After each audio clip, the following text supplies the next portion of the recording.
is Doug Graham, and I'm the country director of VSO here in Mongolia, and I've been here just over a year now. VSO has been working in Mongolia since 1991, so 18 years.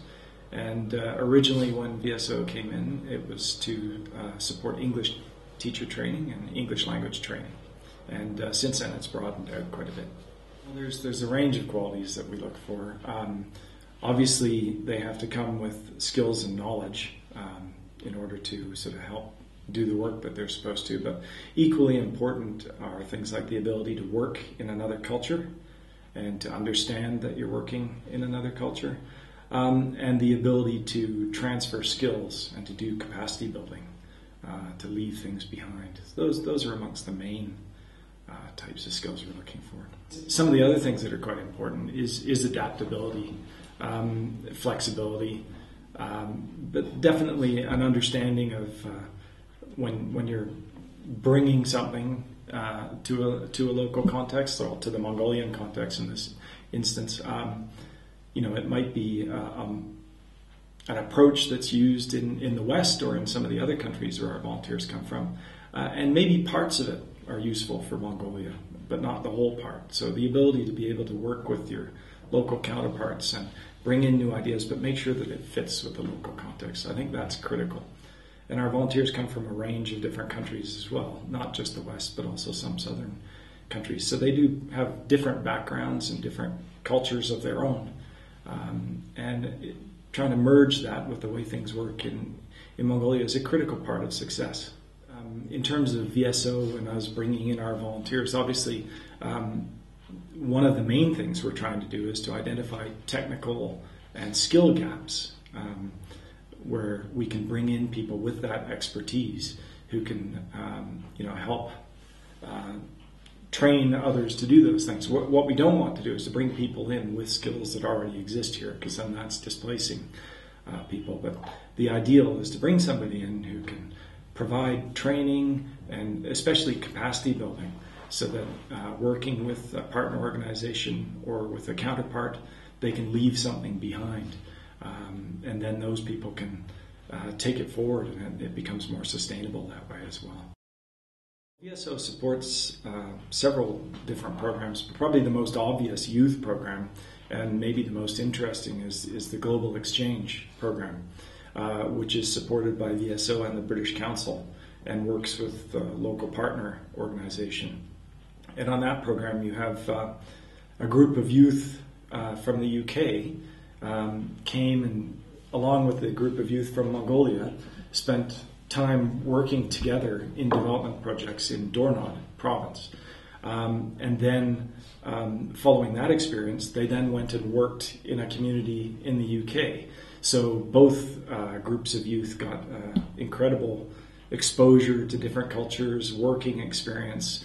And when the youth from Mongolia came back from the UK, they made a presentation at the office. And it was really quite interesting to see how much they'd learned, how they'd gained in confidence. And a lot of them had obviously massively improved their English as well. So that's a spin-off benefit. Other sort of programs that we've supported over the past couple of years, we had a deaf volunteer from Kenya called Nixon. And he worked with a group of young youth who were also deaf here in Mongolia. And they would meet in this room, in fact, once, twice a week. And he would be doing them, training with them, building their capacities. He set up sort of conferences with youth in Japan and in the States. And so that was quite empowering for those Mongolian youth. And then we also do some other work linked to the National Volunteer Program, supporting youth to become involved as volunteers.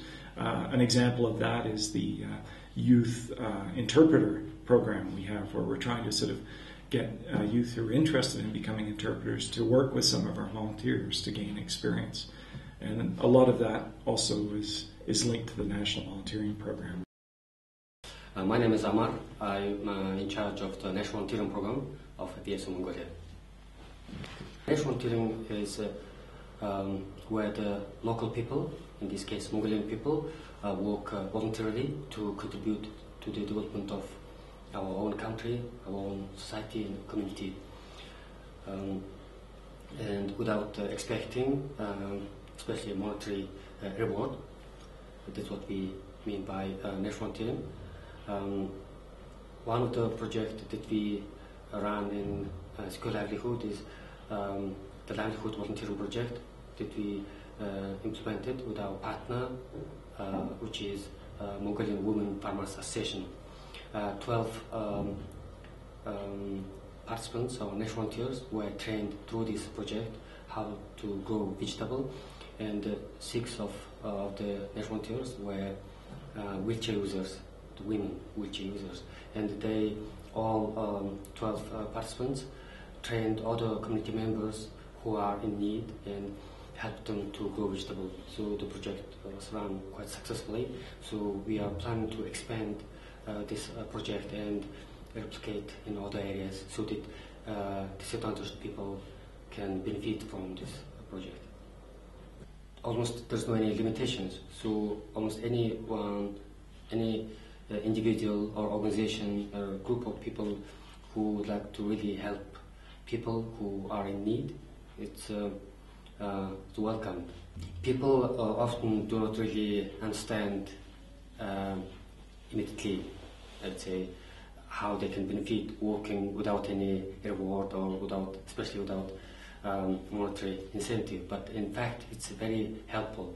Now I think you've started realizing this, and many young people come to our partners to work as volunteers.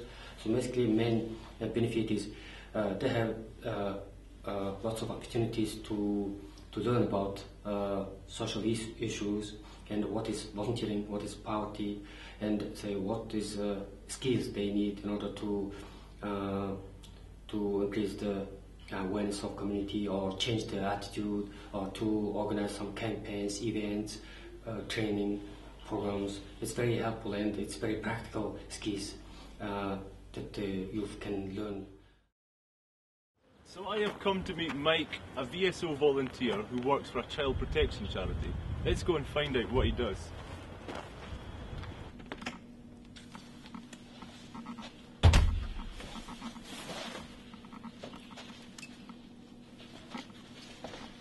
Hello Michael.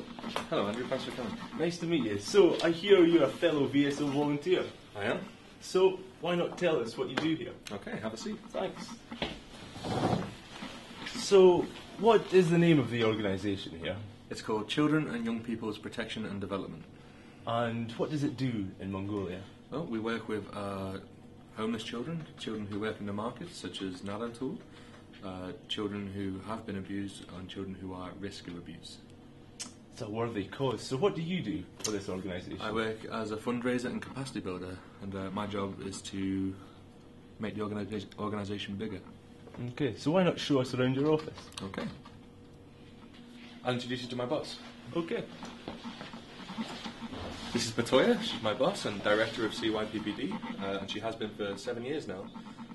She is in charge of everything that goes on in the office, and she also is in charge of organising meetings with different networks and different NGOs like ourselves. Nice to meet you. Okay, next we have Adza. Adza is a social worker who has worked with S4E3P3 for 4 years. She spends most of her time either here or at the non-formal education centres, where the children who we work with can come to learn, they can come to socialise and just have a good time, really.